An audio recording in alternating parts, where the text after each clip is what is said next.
अयोध्येमध्ये प्रभू श्रीरामाचे भव्य मंदिर बनवण्यासाठी प्रेरणा कुठून मिळाली आणि भव्य मंदिराची संकल्पना कशी होती याबाबत अयोध्येतून अधिक तपशील सांगतायत जय महाराष्ट्राचे संपादक प्रसाद काथे. पाहूयात.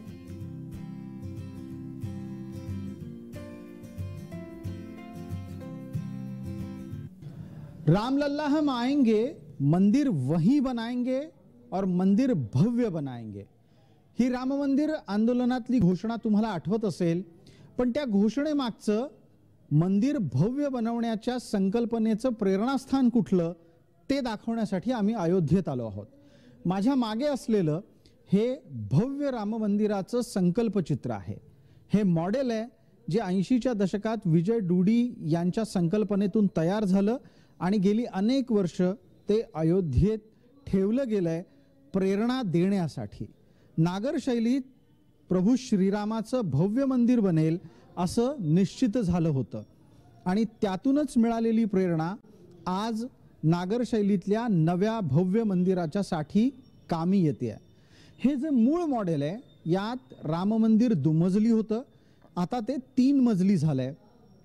प्रत्यक्षात जेव्हा ते पूर्ण साकार होईल त्यावेळेला जवळपास 17 मजल्यां इतकी उंची त्याच्या अंतिम घुमटाला मिळालेली असेल.